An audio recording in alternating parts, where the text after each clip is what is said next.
Let me just say I'm pleased to welcome you to the University of Maine Astronomy Center and Planetarium. Director and scientist Sean Latch hosts virtual astronomy experiences here so that students across Maine may explore the sky, including one lesson called Extraordinary Eclipses. Good afternoon, Madam President. Love saying that. So it's only fitting for us to be here today, 1 week ahead of a total solar eclipse in Maine. On April 8th, more than half of Maine will be able to see the total solar eclipse for up to 3.5 minutes, making our state the best place in New England and one of the best places in North America to witness this once-in-a-generation event. My administration has been preparing for this event since last year to make sure that Maine makes the most of this monumental opportunity and the many economic benefits that come along with it. The Maine Emergency Management Agency, Pete Rogers, where'd he go? There he is, has been coordinating with other state agencies, including the Office of Tourism and the Departments of Transportation, Inland Fish and Wildlife, Agriculture, Conservation and Forestry, Public Safety, and Health and Human Services, as well as local, municipal, and county staff. We expect tens of thousands of people to travel to Maine to enjoy this incredible event, and we couldn't be more excited to welcome them. But we want to make sure, too, that residents and visitors alike enjoy the eclipse safely anywhere in the state of Maine.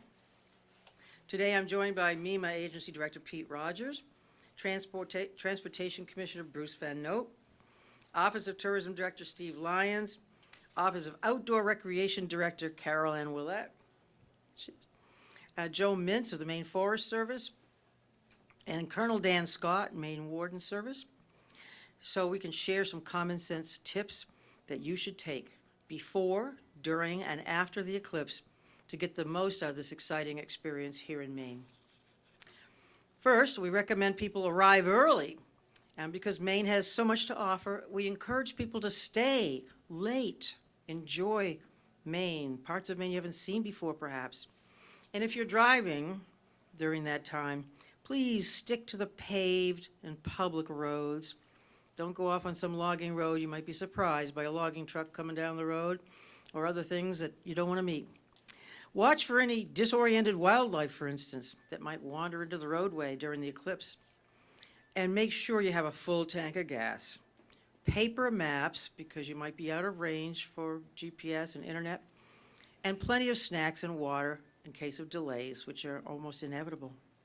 Second, make sure the location you've chosen to watch the eclipse is accessible. For instance, Baxter State Park and other state park campgrounds will not be open. They'll be closed during the event, and dirt roads might be impassable because of muddy conditions. It is mud season in Maine. If you plan to hike through the woods to a viewing location, please stay on marked trails that match your level of experience and watch out for ticks. The Maine Warden Service, Maine Forest Service, and Bureau of Parks and Land staff will all be on standby to assist the public as always. But following some simple guidelines, we can avoid any emergencies caused by challenging conditions in the most rural parts of our state. May well still be snow on the tops of some hills and mountains, or even on the ground in many areas, depending on this week's weather. Of course, no matter where you go, you should always pack warm clothes because it is April in Maine, and the weather is unpredictable. And during the eclipse, the temperature may actually drop as much as 10 degrees. Remember, when you're enjoying the eclipse, make sure you're wearing appropriate eyewear, which I have a sample of here. Regular sunglasses just won't cut it. Eclipse glasses block the sun's radiation from reaching your eyes and causing permanent damage. The University of Maine is selling eclipse glasses right here, I understand, and at the Astronomy Center for $2, but you can buy them online as well, and be sure to look for the term ISO certified. Dark skies. When you get back on the road after the eclipse, of course, take them off before you get behind the wheel of a car. Duh, because you can't see a thing. Be prepared for the possibility of traffic delays following the eclipse. A lot of people will be getting back on the road, so be patient and be ready. And make sure you have what you need in your vehicle: snacks, clothing, gas, of course, fuel. Of course, everyone has a place to go and they want to get there fast. We want to make sure you get there safely, and that means being patient and driving safely when things are a little slow on the road. Look, a lot of these recommendations don't come as a surprise. They're pretty common sense, but they bear repeating so that folks understand the importance of these pointers ahead of time. If you plan properly, you're setting yourself up to have a great time and to enjoy this once-in-a-generation event safely, and that's what we want. We want you here. We want you to enjoy the eclipse, to do so safely. Now, MEMA will be activating their operations center the Sunday before the eclipse, bringing together various agencies to monitor things and respond to any untoward event that might happen. We hope all goes smoothly. We plan that it will, but we'll be keeping an eye on things and responding to any situations, traffic and the like, as we can. You can do your part by following these important safety tips. These tips and other information about how to safely view the eclipse are available on our new eclipse website at maine.gov/eclipse 2024. maine.gov/eclipse 2024. Of course, you don't have to travel to western or northern Maine to get a great view of the eclipse. Many Maine communities, including Bangor, will experience a partial eclipse, and there are many eclipse-themed events that are happening in towns across our state. You can find a list of those events on the Maine Office of Tourism's website at visitmaine.com. Visitmaine.com. I know that the Astronomy Center staff here at the University of Maine will be hosting public stargazing events from the Jackman Town Office on both Sunday, April 7th and Monday, April 8th. And students from the university will be live streaming the eclipse with a high-altitude weather balloon launched in hopefully clear skies. In 1963, during the last total eclipse in Maine, where the path was quite different, cutting across a slash of central Maine and northern Maine in a different angle, hundreds of thousands of people descended on small towns in Aroostook-County with handmade pinhole cameras to witness nature's most startling phenomenon, quote unquote. In an article released after the eclipse, Down East magazine remarked that, quote, Maine will not be visited by another total eclipse of the sun within 200 years. And yet, 1 week from now, Maine will once again have the best seats in the house for a historic total eclipse of the sun. I encourage people to arrive early and stay late, and I look forward to watching the eclipse with all of you a week from today on April 8th. Thank you. Anything you folks would like to add?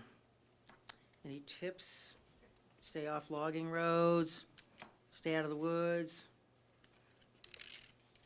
Any questions out there? Governor, where are you going to be? Well, I've gotten a couple of interesting invitations, and I haven't picked yet exactly where I'm going to be, but hopefully as close to the center of the path as possible. And you know, I get emails every day now from people wanting to have eclipse events at the top of Sugarloaf, at Saddleback, and Sunday River, and other interesting places. Katahdin won't be on my list. Baxter Park won't be on my list, nor will Lily Bay and other public campgrounds, because they're going to be closed. But I'll find some friends to be with somewhere between Jackman and Holton on the path of the total eclipse. Do you have an idea about how many people will be coming to Maine? You said tens of thousands. Do you have a rough estimate? We're monitoring traffic, and they have ways of determining traffic expectations. We think between 10 and 40,000 maybe. There were more than that in 1963, actually, but this is a different event. Yes, sir. Governor, some counties in Texas have issued local states of emergency ahead of the eclipse. Would you consider something like that in Maine? We haven't seen the need to do that at this time. You know, I mean, Bruce, you can describe how we estimate the traffic coming in. Maine's not Texas, but Maine does expect a significant amount of traffic coming into Maine. We expect that it'll be well coordinated and won't have the rush of an emergency such as they're talking about in Texas. I think Canada too, some provinces of Canada. Yes, ma'am, Are there any concerns about the impact of Thursday's snow on events or travel? certainly. We, we don't know how much of the snow is going to be. Obviously, the mountains are predicted to get more snow than the lowlands in middle Maine, central Maine. But predictably, the higher elevation areas, from what I've seen from the Weather Channel, will be getting higher amounts of snow. But whether that affects that particular band where totality is expected to be, I can't tell you. Inevitably, it's April in Maine. There's bound to be wet areas, there's bound to be mud, there's bound to be snow. So bring your boots, bring your coat, wear layers. You don't know what the temperature's going to be or what the ground conditions are going to be. We're hoping people don't traipse around in the woods because they will get lost. And B, they might meet some critters they don't want to meet or logging trucks they shouldn't want to meet. Can you relate this to any other event? I mean, is it like a 4th of July happening in the middle of April here? Is there any comparison to what we've seen before? Yes, you're there. Well, I mean, I was alive during the 1963 solar eclipse, total solar eclipse, but honestly, I was pretty young. And I think that it was a phenom back then, not as much of a phenom now because you have social media and it had a different path. Maine and Alaska were the only two states that saw the total eclipse at that time. Now we're one of many states because it's going to be sort of curving down through Ohio and Texas and an interesting arc. So we won't see as many people coming here as we might have in 1963 because it's going to be, people in many other states are going to be able to see it too, weather permitting. I guess even if it's cloudy, even if there's rain or something, it'll still get dark and there'll be a phenomenon. Mr. Lodge, he knows these things, so he can tell us more about the actual impact of a total eclipse. I do remember a partial eclipse. Was it 2017? We had a partial, and we were wearing these kinds of glasses then and the pinhole things. But it's really important not to stare at the sun, and don't let your kids stare at the sun. Maybe tempting. I saw a total eclipse. No, you'll see it through these glasses, but with your eyes protected. And you can see it live streamed too. Anything else? Yes. How worried are you about cell phone infrastructure being overwhelmed by the increase in visitors to rural Maine? Oh, good point. Mr. Rogers, Part of our plan in which we've started in August. want to come to the mic, Pete?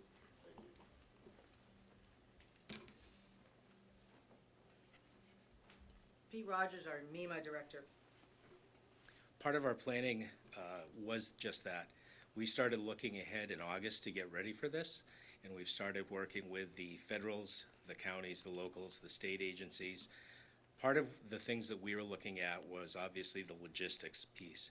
Traffic, we looked at cell phone coverage. So we've worked with some of the cell phone carriers to beef up their systems at that day. Some of them may have extra vehicles that can also boost that, if you will.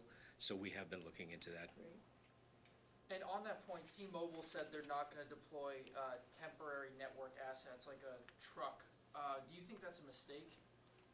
I think that there'll be plenty of bandwidth for everybody, based on what we are hearing, what we've heard from some of the other carriers, that, we have addressed these, we plan for it, and we've got a lot of assets on the ground from the state agencies, as well as the counties and the locals. We do encourage bringing paper maps of the DeLorme, which I always bring anyway, because you might be out of range, and we don't want people to get lost. Can you speak to what this means for the economy? A lot of people are traveling here during the off-season, and we've talked to some hotel and inn owners who have said that it's great to have this sort of business at this time before the summer season. Well, it's great for towns like Millinocket, Holton, Jackman, Dover, Foxcroft, other towns that are more or less on the path. There are on the path of the total eclipse, and I think it's wonderful for them. And I've been reading about some of the things Holton's doing, getting more porta potties out there, and having events. There'll be celebrations all weekend, as I understand it, and that's fun. It's a great thing to celebrate. And yes, it's got to be good for the economy. We like bringing people here this time of year. Ordinarily, you don't get a big bump a tourist season in April. Carol Ann can speak to outdoor recreation opportunities in April in Maine, kind of in between ski season and boating and swimming seasons, but it's fishing season, isn't it, Carol Ann? Yes, open water fishing. Plenty of places to do that along the path of totality. Have a total experience on the total eclipse. Anybody else? Could we hear some of those Oh. outdoor opportunities? Would you mind, if people are going to be traveling here, maybe they are looking for things to fill their day outside of that, Bring a 3.5 fishing minutes, rod. what can they do? Canoe, kayak. Yeah, I can just a little bit, but I think certainly Inland Fisheries and Wildlife and the Bureau of Parks and Lands at Agriculture, Conservation and Forestry also have a lot of ideas. But, the things I think we want to stress the most is there are opportunities to be in the outdoors. If you're going hiking, as Governor Mills mentioned, make sure you're staying on marked trails. If you are going fishing, find spots that are readily accessible. So I think the key to this, just thinking about the safety aspect of it and having time to enjoy it, is just making sure that you're going to places that you're familiar with, that you know are accessible and open, where we know that state parks are not going to be open at this time. But if we do have snow, I'd say bring some snowshoes, bring some cross-country skis. I think there's opportunities depending upon how conditions are out there. But yeah, definitely just think about where you're going, what you have with you, what you've packed with you, who knows where you're going, and to be really thoughtful and deliberate about where you plan to be and what you plan to do. So really important.